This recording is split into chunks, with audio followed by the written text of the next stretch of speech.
la identidad profética del séptimo ángel, un análisis bíblico. Bienvenidos al programa Hablemos Claro. Vamos a entrar en la enseñanza integral con el objeto de ajustar cada argumento a la estricta verdad bíblica. Vamos a lo largo de toda la Biblia a ver el recorrido profético del espíritu de Elías. La crucial diferencia entre trompetas de juicio y la voz del mensajero, y cómo las escrituras mismas vindican la obra de restauración en la edad de la Odisea. Prepárese con Biblia en mano, porque hoy vamos a unir todas las piezas y vamos a ver algo. Si en los días de Juan el Bautista el pueblo de Dios había perdido su bendición por no reconocer el tiempo de su visitación, ¿será posible que hoy la iglesia esté cometiendo el mismo error al no reconocer el hecho de Malaquías 4, no reconocer la profecía para nuestro tiempo, la promesa donde se dice que antes del día grande y terrible aparece Elías? Y además Apocalipsis 17 habla del séptimo ángel que consumaría los misterios de Dios. Vamos a examinar estrictamente y únicamente por las escrituras la verdadera identidad profética de William Branham. Bienvenidos a Hablemos Claro. Hermanos, hoy vamos directamente a las escrituras. Amós 3:7. Porque no hará nada Jehová el Señor sin que revele su secreto a sus siervos los profetas. Entonces, aquí vemos el patrón de Dios. Dios no cambia su manera de actuar. Cada vez que va a cerrar una época o a traer un cambio de dispensación, como lo hizo en los tiempos de Noé, Moisés, Juan el Bautista, siempre Dios envía un profeta humano vindicado con el así dice el Señor. Fíjese bien, Dios no revela sus misterios a través de comités ni organizaciones religiosas, sino a través de un profeta. Entonces,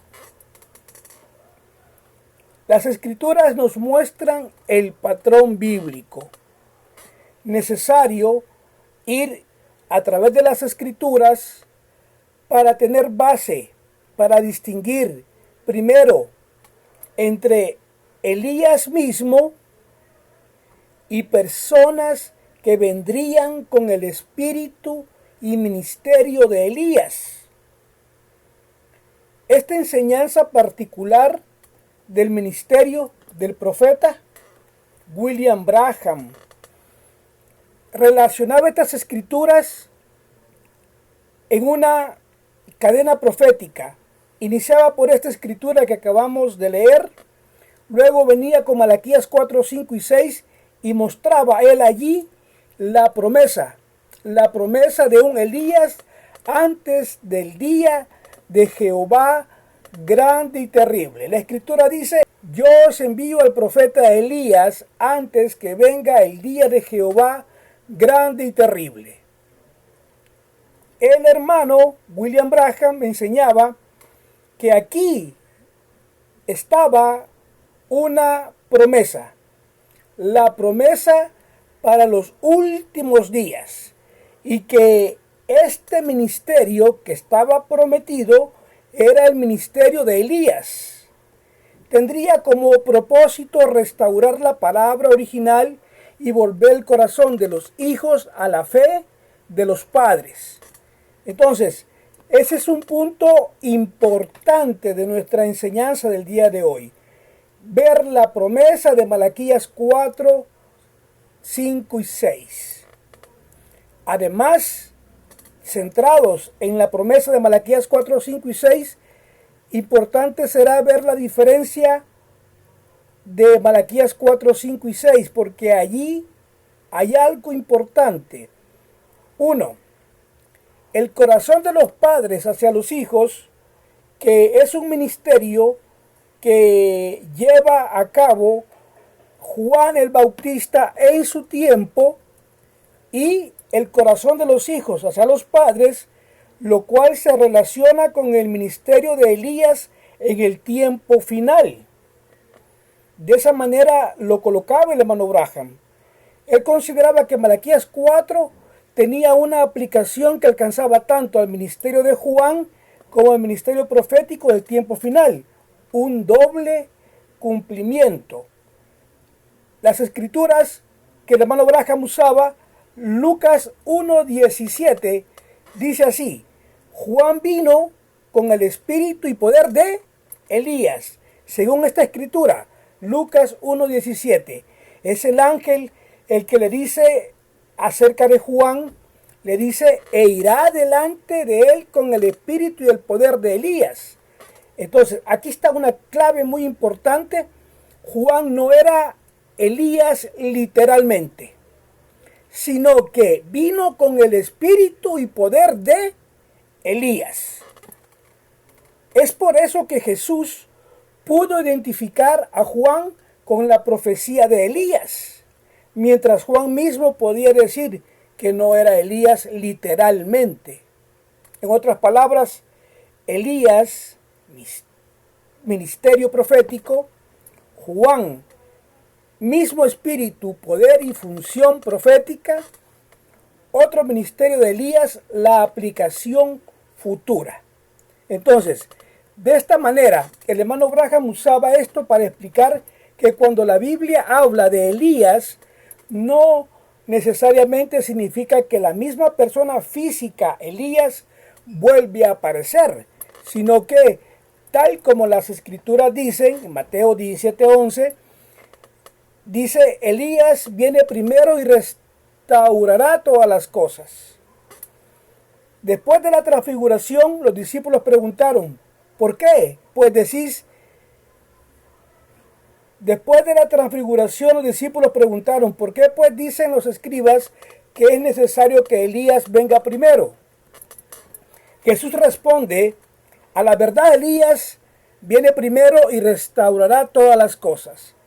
Inmediatamente después Jesús habla de Juan, mas os digo que Elías ya vino. Mateo 17, versículos 12 al 13.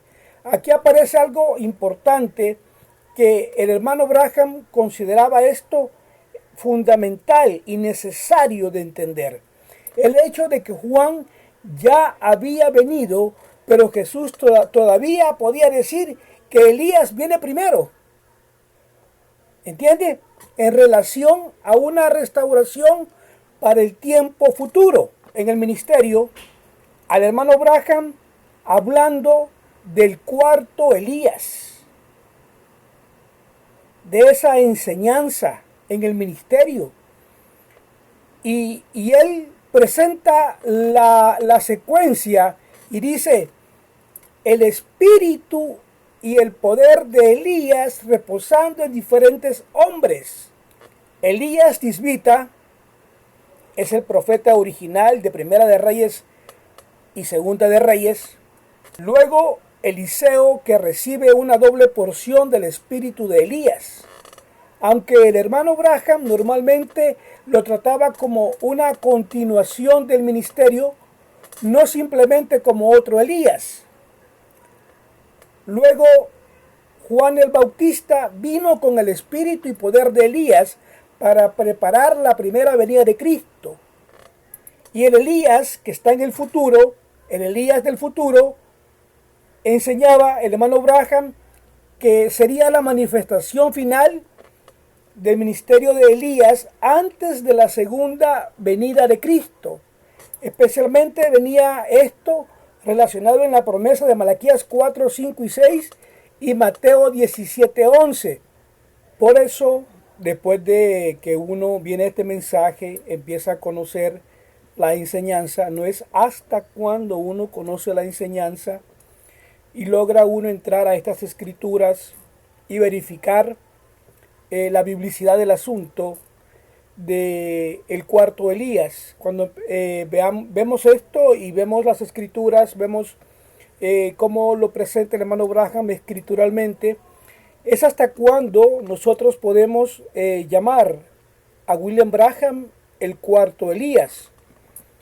Es importante también decirlo, y abiertamente tenemos que decirlo, el cuarto Elías no es una expresión bíblica literal. Eso no está escrito en la Biblia, pero es la manera en que el profeta William Branham interpretaba la sucesión de manifestaciones del ministerio de Elías, según las escrituras y según hemos visto hasta acá, ¿me entiende? Entonces allí entendemos ese término del cuarto Elías. Ahora, Jesús habló de una restauración futura y dijo que Elías restaurará todas las cosas. Entonces ahí está algo fundamental de esta enseñanza y de la predicación del profeta William Branham. Él entendía, el hermano Branham, lo que era restaurar, no principalmente como fundar una nueva denominación o introducir una nueva doctrina, sino que el hermano Branham venía con una restauración volviéndolos al original, volver a la palabra apostólica original, volver a la Biblia. Eso es lo que el hermano entendía, volver al original. Entonces, la idea que el hermano Branham tenía era la iglesia primitiva y nos mostraba cómo esta iglesia primitiva poco a poco se desvió de la doctrina original apostólica. Además nos mostró que las denominaciones se perdieron y que había una necesidad de una restauración de la palabra, volver al sistema apostólico original de la Biblia. Entonces por eso el hermano Branham vinculaba su ministerio con una restauración de la doctrina apostólica, de una restauración de la fe original, de una revelación de la palabra, de una identificación de la simiente verdadera, de una restauración del mensaje de los padres apostólicos y la preparación de un pueblo para la segunda venida de Cristo. De esta manera, el hermano Branham entendía la restauración.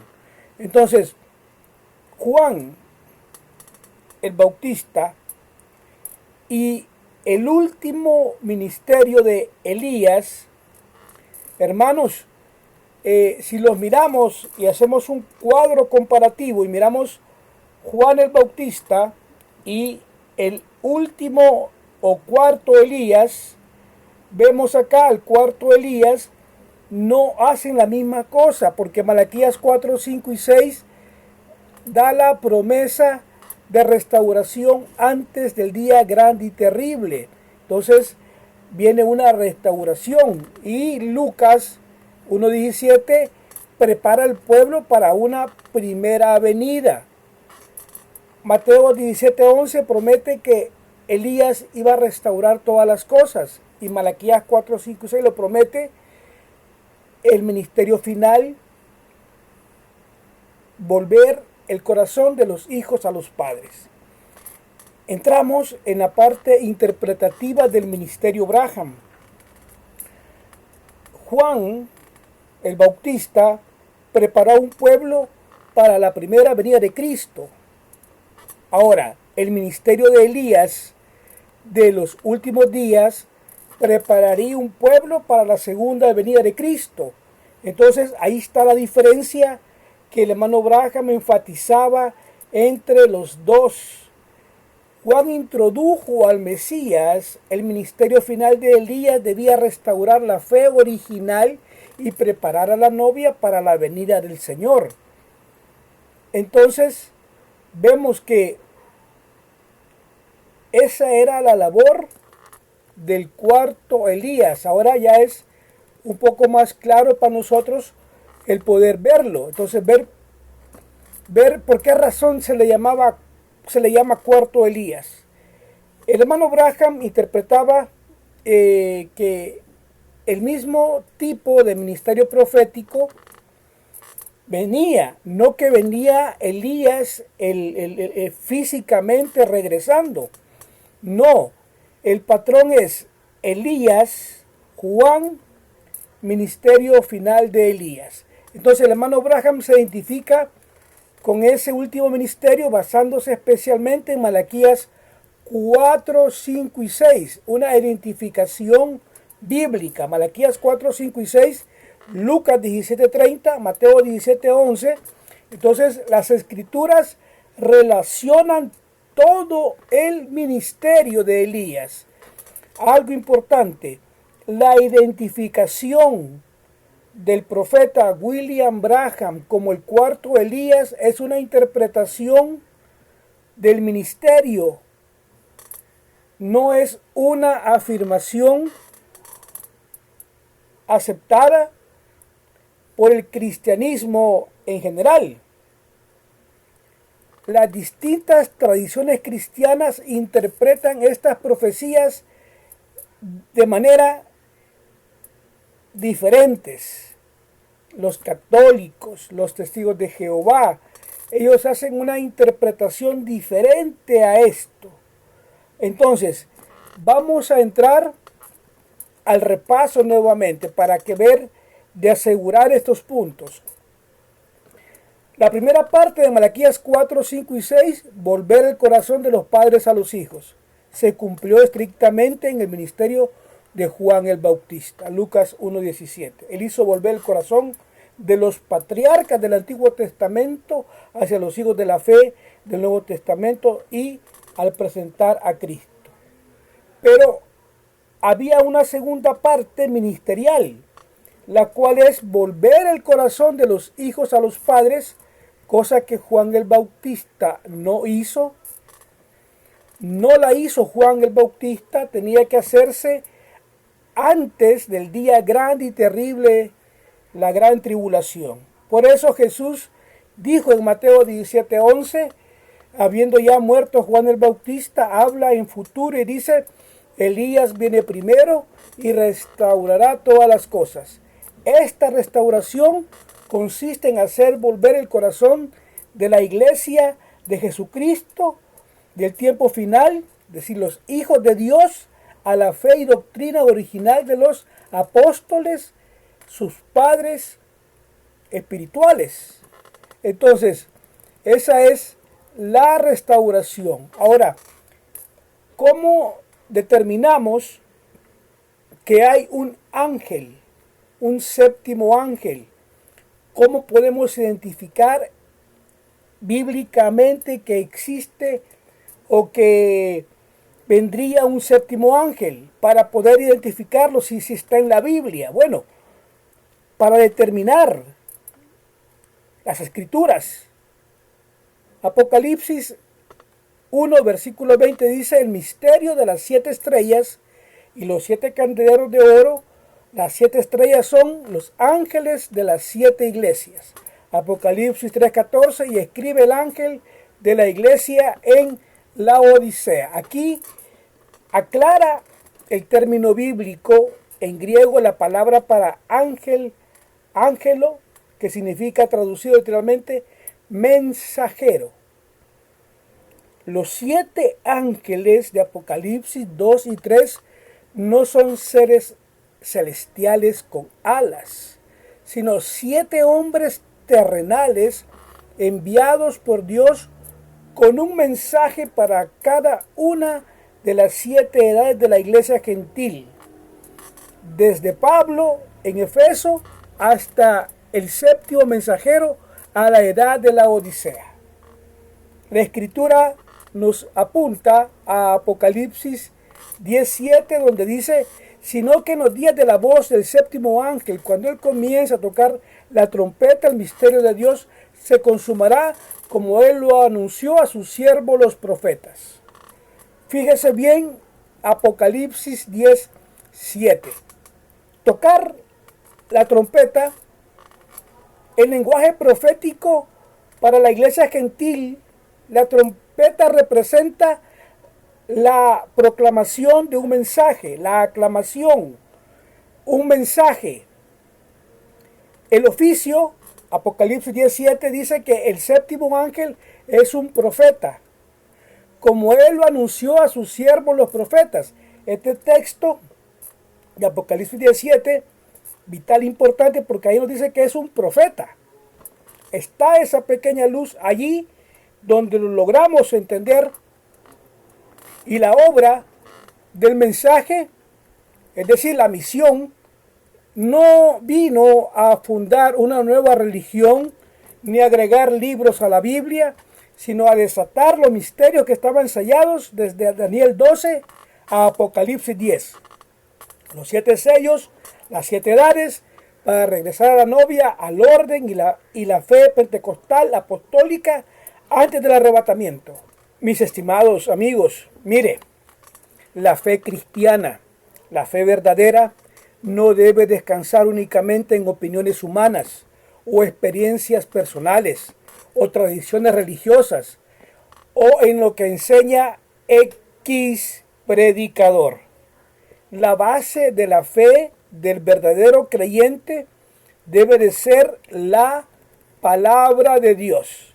Entonces, cuando alguien dice, así dice el Señor, está afirmando y dice, decir eso equivale a decir mi creencia tiene fundamento en lo que Dios ha revelado en su palabra y no solamente en lo que yo pienso o en lo que alguien me enseñó.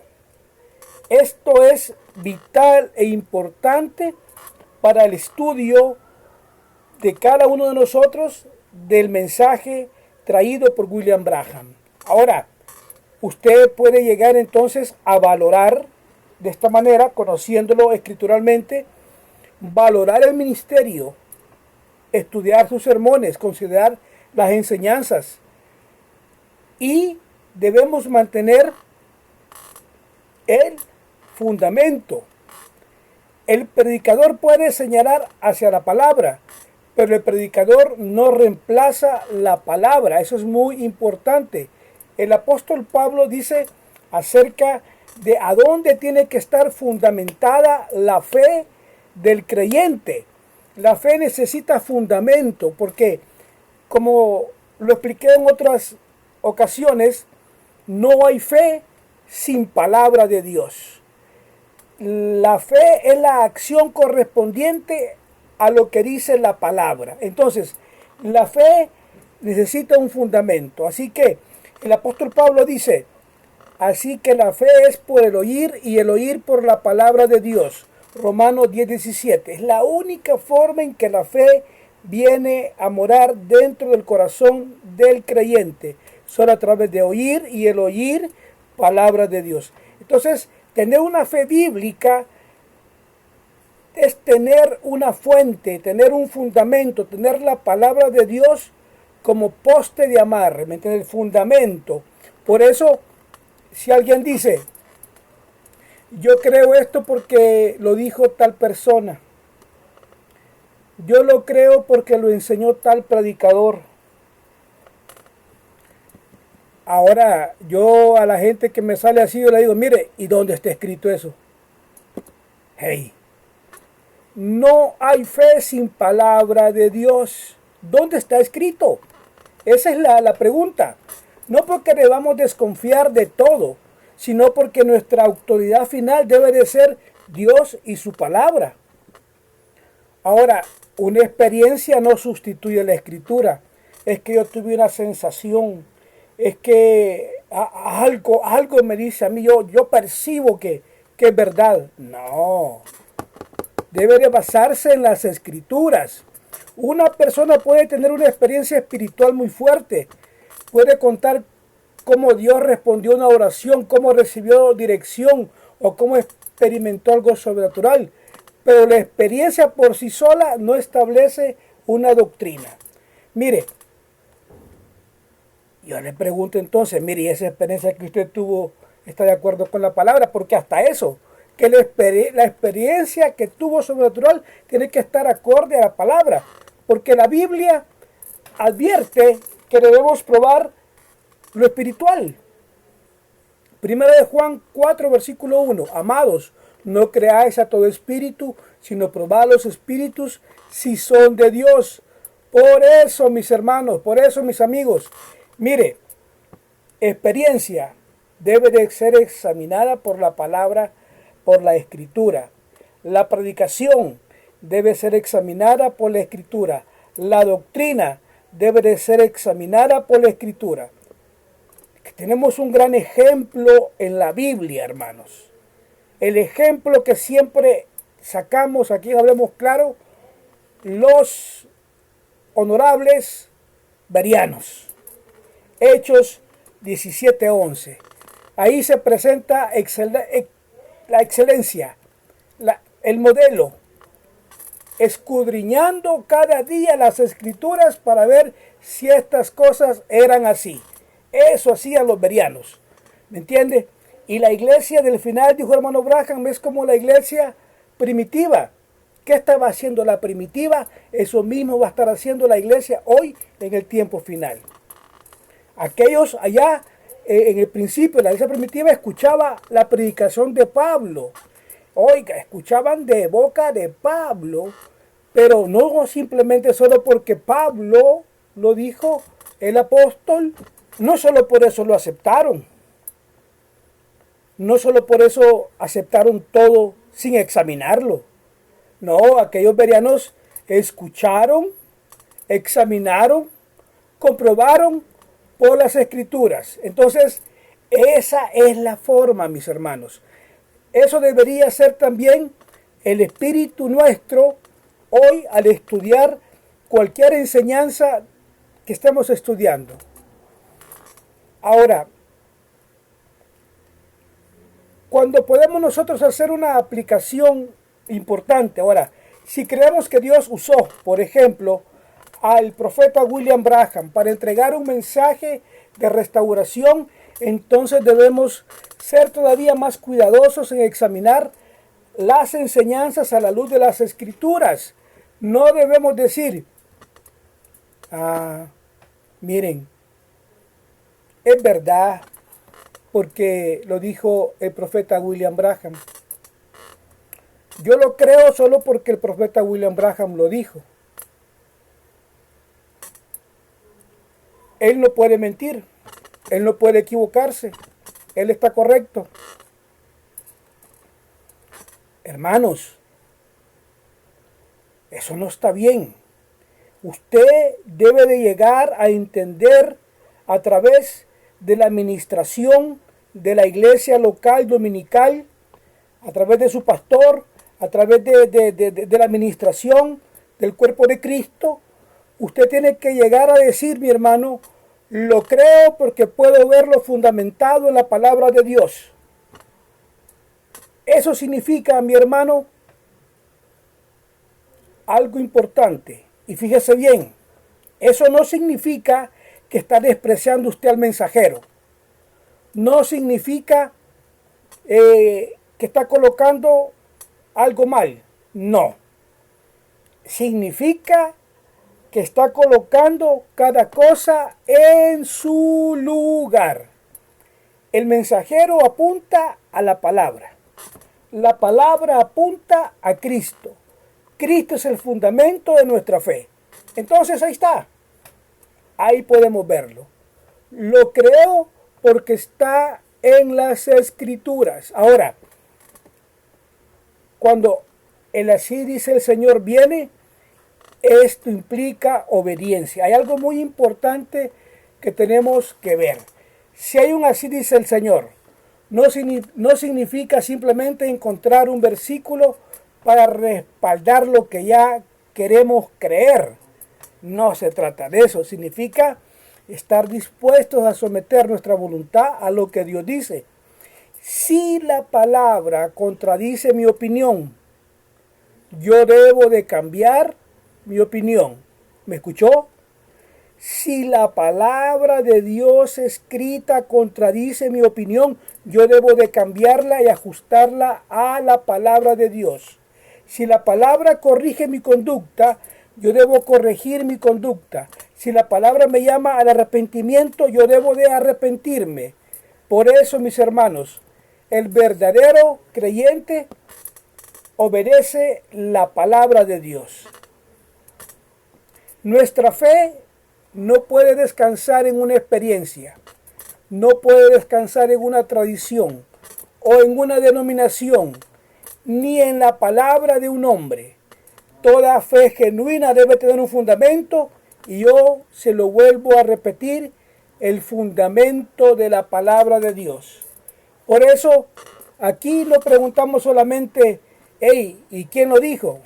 ¿Lo dijo William Branham? No. Aquí se dice dónde está escrito. Y cuando encontramos la palabra de Dios y vemos que lo establece, entonces nuestra fe deja de descansar en la opinión humana y comienza a descansar en la autoridad de la palabra de Dios. Esto es tremendo, hermano. Examinar las Escrituras, creer la palabra de Dios, vivir la palabra de Dios, volver al orden apostólico, restauración, Malaquías 4, la promesa. Entonces, ¿qué pudimos ver en este video? 5 manifestaciones del espíritu de Elías. 5 hombres ungidos en el poder y espíritu de Elías. No Elías literalmente, no Elías físicamente, pero el espíritu de Elías.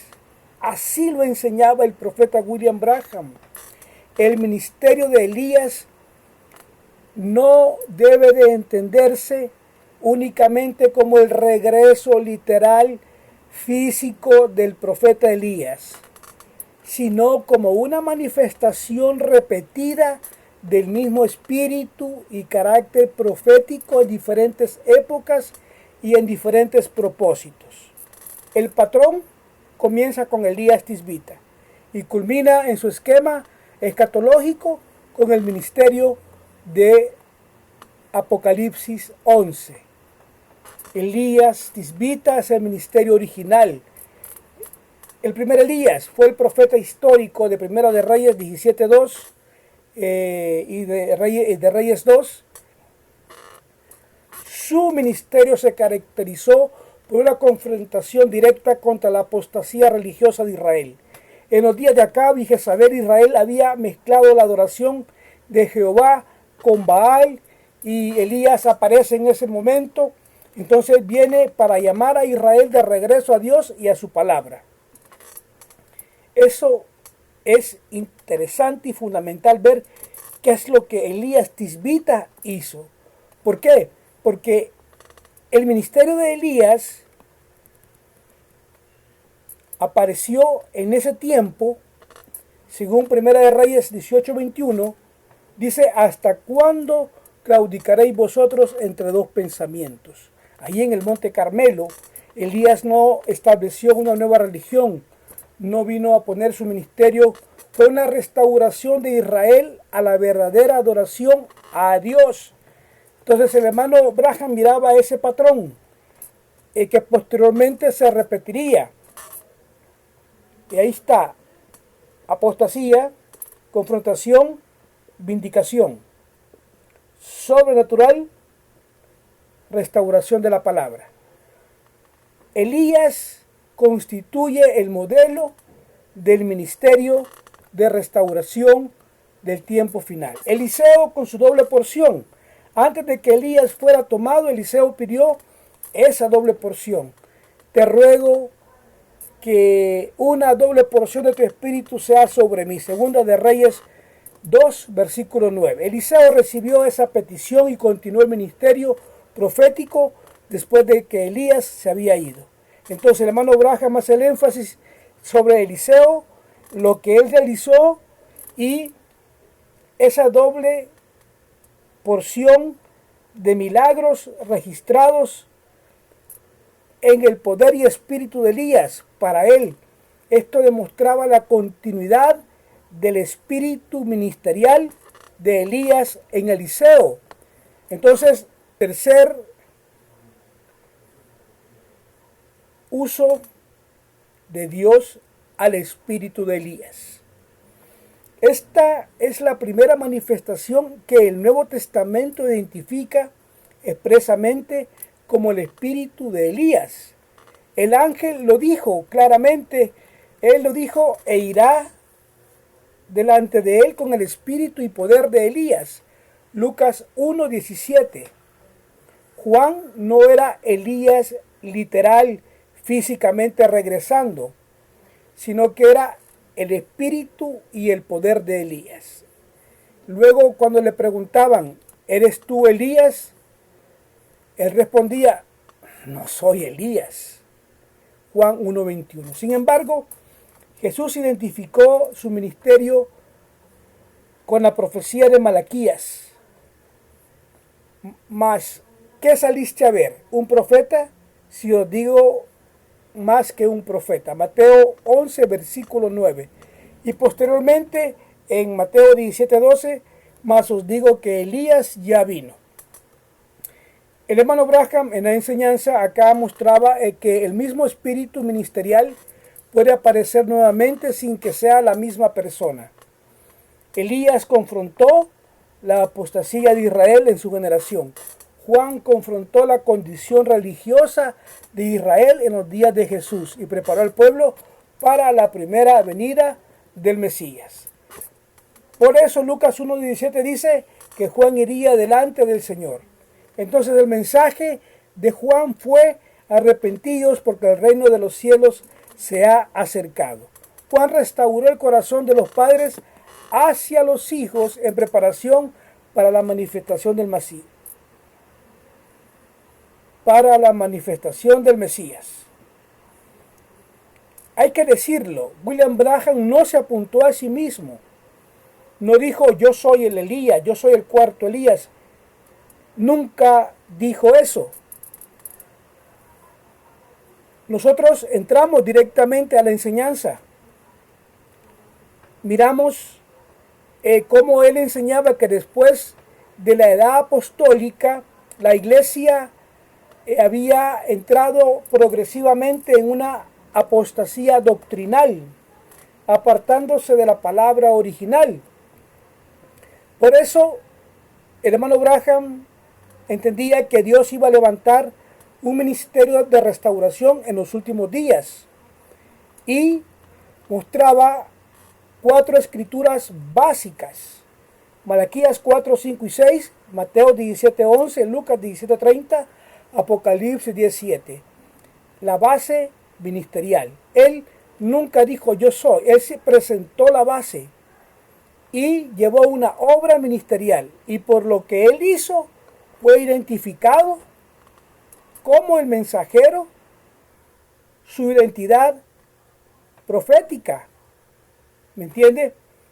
Porque ese es el ministerio final. La función del ministerio es restaurar todas las cosas. Mateo 17:11. Hermano Branham entendía que esta restauración, como un regreso a la fe original de los apóstoles, no como la creación de otra denominación, no como la presentación de nuevas doctrinas. Por eso hablaba él de la fe de los padres, apóstoles y profetas, y de regresar a la palabra de Dios, la Biblia. Entonces, lo que el profeta William Branham en su mensaje de los últimos días, él decía que este mensaje debía llevar a la iglesia nuevamente a doctrinas que él consideraba apostólicas, como por ejemplo la deidad, el bautismo en el nombre del Señor Jesucristo, la simiente de la palabra, los dones y señales del Espíritu, la revelación de la palabra, la identificación de la verdadera iglesia, la preparación de la novia para la venida de Cristo. Entonces, el hermano Branham miraba el ministerio de señal sobrenatural, particularmente en su ministerio, el discernimiento, como una vindicación divina de su comisión profética. Entonces, cuando el hermano Branham entraba a hablar de Malaquías 4, 5 y 6, él hará volver el corazón de los hijos hacia los padres, apuntaba a este ministerio final de restauración. Por eso, dentro de la enseñanza del hermano Branham, la identificación del cuarto Elías requiere la base escritural y el reconocimiento espiritual de lo que el ministerio estuvo haciendo mientras estuvo activo. Entonces, cuando hablamos del quinto Elías, el Elías para los judíos, Apocalipsis 11, ahí está la secuencia final. 5 veces prometido el espíritu de Elías. Aquí Apocalipsis 11 habla de 2 testigos que profetizan 1260 días. Apocalipsis 11:3. Y daré a mis 2 testigos que profeticen. Hermano Branham hablaba y en algunos sermones fue claro, dijo que Moisés y Elías, él creía que era así porque los milagros descritos corresponden fuertemente con los ministerios de ambos. Elías, Apocalipsis 11:6, estos tienen el poder de cerrar el cielo a fin de que no llueva. Entonces el hermano Branham asociaba esto directamente a Elías, quien cerró los cielos para que no lloviera. Y Moisés, en Apocalipsis 11:6 dice, y tiene el poder sobre las aguas para convertirlas en sangre. Y el hermano Branham tomaba y recordaba a Moisés y las plagas de Egipto, por eso lo relacionaba el hermano Branham. Entonces, el hermano Branham enseñaba que habrá un ministerio profético dirigido particularmente a Israel durante el periodo de tribulación y que está relacionado con los 144,000. Y hay que distinguir 2 cosas. Apocalipsis 7:4 habla de los 144,000 sellados, todos de la tribu de los hijos de Israel. Hermano Branham me enseñaba que los 144,000 judíos, esa es su identidad, son judíos. 12,000 de cada una de las tribus. Ese es el esquema escatológico. Los 2 testigos aparecen y el hermano Branham diferenciaba 2 cosas. Cuando él hablaba, por ejemplo, del ministerio a los gentiles, hablaba que para los gentiles había un mensaje de restauración y una preparación para una novia gentil. Ahora, para Israel, Moisés y Elías, 2 testigos, Israel 144,000. Entonces, fundamentalmente, el hermano Branham acá no enseñaba que fuera uno de los 2 testigos de Apocalipsis 11. Jamás él enseñó eso. Él diferenciaba su ministerio entre los gentiles del ministerio futuro de los 2 testigos para Israel. Acerca de los 5 hombres ungidos con el espíritu de Elías. Elías tisbita, Israel en apostasía. Eliseo recibe la doble porción. Juan el Bautista, Israel en condición religiosa y con necesidad de la preparación para la primera venida del Señor. El cuarto Elías, la iglesia gentil en apostasía doctrinal.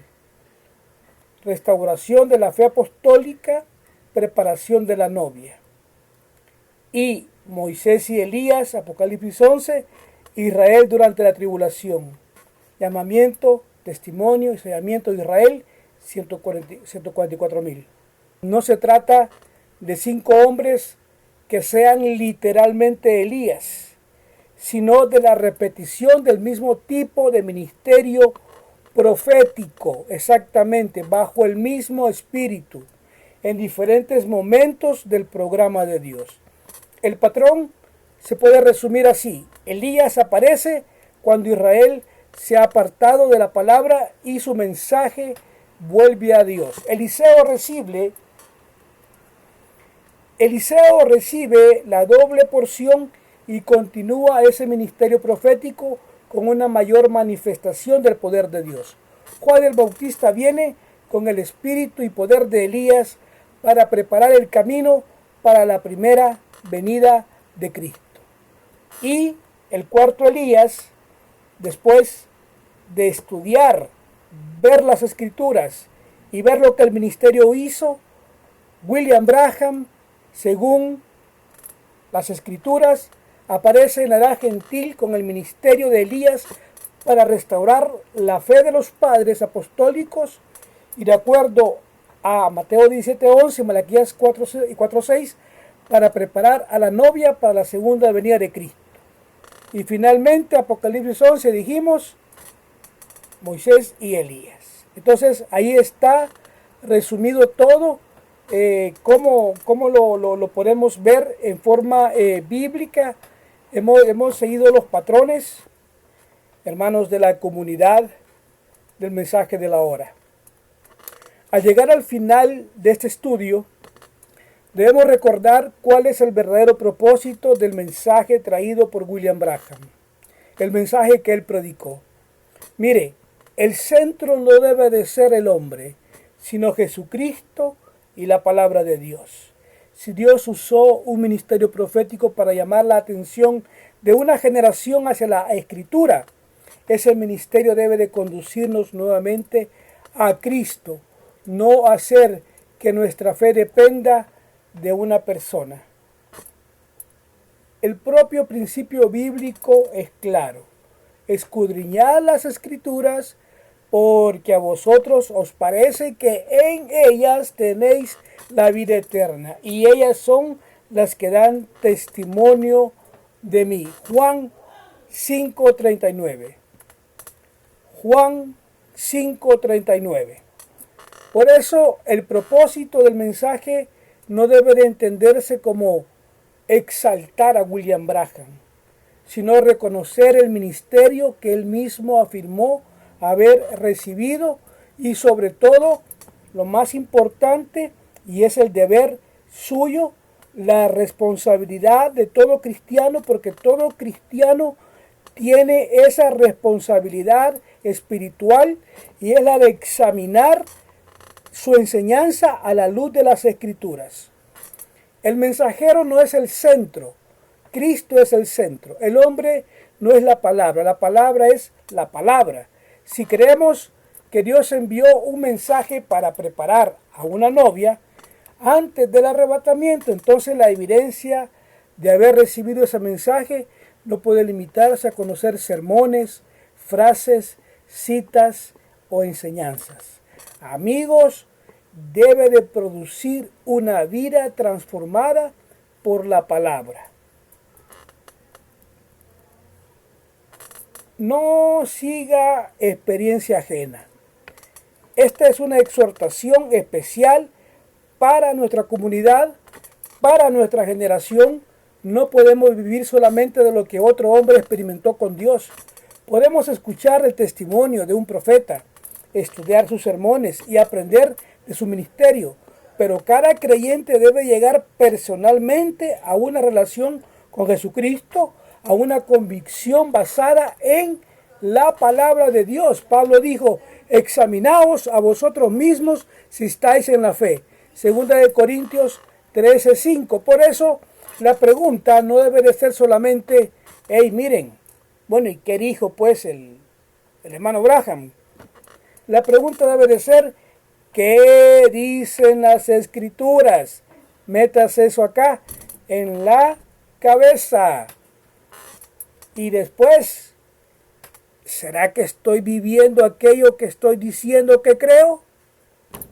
Porque una persona puede conocer profundamente el mensaje y al mismo tiempo no estar viviendo la vida que la palabra demanda. Hermanos, examinar las escrituras,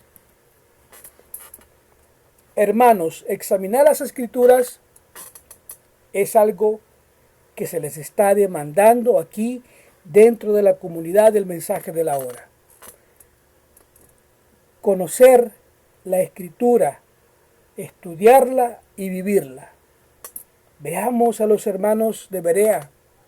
Fueron reconocidos precisamente ¿por qué? Hechos 17:11, escudriñando cada día las escrituras para ver si éstas eran así. Entonces, ahí está la enseñanza. Eso nos enseña que la verdadera fe no tiene miedo a ser examinada. Si creemos que algo es verdad, debemos poder llevarlo a la escritura.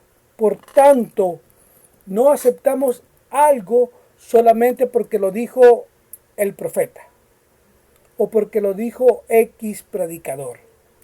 No rechazamos algo solamente porque alguien lo enseñó. Vamos a la palabra, a la Biblia.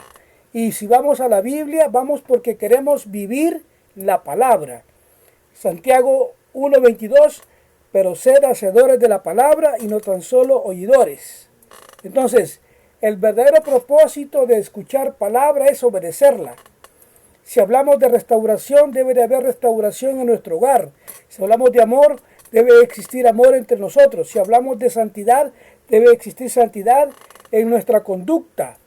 Si hablamos de la fe apostólica, debemos buscar vivir con la misma entrega, oración, humildad, dependencia de Dios que encontramos en la iglesia primitiva. El llamado a regresar al orden apostólico es imperativo hoy en el tiempo final. Ese es el llamado. Vuelvan al orden apostólico. No simplemente como una fórmula doctrinal, sino como una forma de vida. La iglesia del libro de los Hechos estaba fundamentada en la doctrina de los apóstoles, la comunión, en la oración, partimiento del pan, amor fraternal y en una vida dirigida por el Espíritu Santo. Hechos 2:42 dice, y perseveraban en la doctrina de los apóstoles, en la comunión unos con otros, en el partimiento del pan y en las oraciones. Entonces, aquí nosotros entramos en un tiempo donde miramos que no podemos estar convirtiendo el mensaje en una colección de nombres, fechas, citas, controversias, sino permitir que la palabra produzca en nosotros la misma clase de vida que produjo en la iglesia primitiva, en la iglesia apostólica. Por eso, mis hermanos, el llamado a la comunidad del mensaje de la hora hoy es: no exaltemos al mensajero por encima del mensaje, no exaltemos el mensaje por encima de Cristo, no digamos que creemos la palabra si no estamos dispuestos a vivirla. Tomemos lo que hemos aprendido y llevémoslo a la Escritura. ¿Cómo? Examinemos, creámoslo, vivámoslo y obedezcámoslo. Que nuestra experiencia no sea solamente la experiencia que otro vivió, sino que nuestra fe no sea solamente una herencia familiar, que nuestra relación con Dios dependa no solamente de lo que alguien nos contó. Busquemos personalmente a Jesucristo, volvamos a la palabra, permitamos que el Espíritu Santo produzca en nosotros una vida conforme al orden apostólico, porque si verdaderamente creemos que Dios está preparando a una novia para el arrebatamiento, entonces nuestra preparación no consiste solamente en saber que el Señor viene, consiste en estar preparados para encontrarnos con Él. Hermanos, llegamos al final de este estudio, de esta enseñanza, con certeza escritural inquebrantable. Hemos visto por las Escrituras, Amós 3:7, Malaquías 4:5 y 6, Apocalipsis 10:7, no son versículos aislados, sino un mismo diseño profético para la iglesia del tiempo del fin. Ahora, rechazar la labor del séptimo ángel no es rechazar a un hombre, es ignorar el cumplimiento de la palabra de Dios para la edad de la Odisea. Dios envió una voz antes de la gran tribulación para hacer volver el corazón de los hijos a la fe de los padres pentecostales originales. La trompeta ha sonado, los misterios han sido consumados y el llamado a salir de la tibieza espiritual está hecho. Gracias por acompañarnos a lo largo de todo este análisis que hemos tenido hoy en Hablemos Claro acerca de la identidad profética del séptimo ángel, el análisis bíblico. Les invito a dejar su comentario con respeto. Compartan el contenido de este video con personas que buscan la verdad y que quieran mantenerse firme en la palabra de Dios. Dios les bendiga. Hasta la próxima. Hablemos claro.